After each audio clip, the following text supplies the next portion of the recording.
À Rennes, un jeune homme de 21 ans retrouvé mort ce matin. Il a été tué à l'arme blanche près d'un point de deal lors d'un probable règlement de compte. Ces faits s'accumulent dans certaines zones de France. Comment vivre au quotidien avec cette menace? Certains habitants, écœurés, apeurés, sont prêts à tout quitter. À Marseille, Lucie Glaçon et Philippe Fontalba. Mohamed y pense à chaque fois qu'il passe dans cette rue. C'est le dernier souvenir qui nous reste de ce jeune malheureusement qui est décédé ici dans ce quartier. Il était là, il était avec un autre jeune en scooter et une personne qui est arrivée en trottinette et qui lui a tiré dessus. L'année dernière, 24 fusillades sous fond de narcotrafic ont été recensées à Marseille. Comment vivre au milieu des règlements de compte dans le 11e arrondissement? Nous avons rencontré Grégory et Graziella.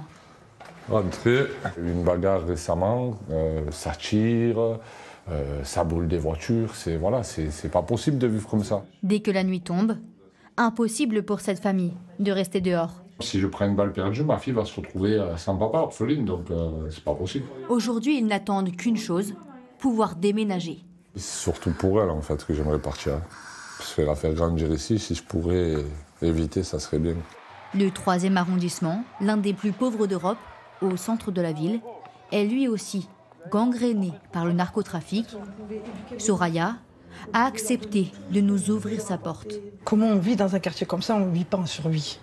Il y a quelques années, elle a perdu son neveu, assassiné en pleine rue. Mais elle a fait le choix de rester. Chaque semaine, elle réunit les mamans du quartier pour ne pas qu'elles restent isolées. J'ai fait ce choix de rester dans le 3e et d'aider justement ces familles, dans un premier temps à accepter de vivre là et dans un deuxième temps de les aider à surmonter ce qui leur arrive parce qu'ils ne sont pas forcément pris en charge comme on devrait les prendre en charge. Face à cette insécurité, beaucoup de commerçants mettent la clé sous la porte. L'année dernière, un soignant est parti après s'être fait agresser dans ce centre médical. Le docteur Wichou est l'un des derniers du quartier. Beaucoup de gens ici sont déjà pas mal abandonnés. Si les soignants les abandonnent, il ne reste plus que le cimetière. Donc je fais de la résistance, je maintiens mon cabinet et je ne peux pas les abandonner. Cette famille est suivie depuis 12 ans par ce médecin, un soutien précieux. Il connaît ma vie, il connaît la vie de ma mère.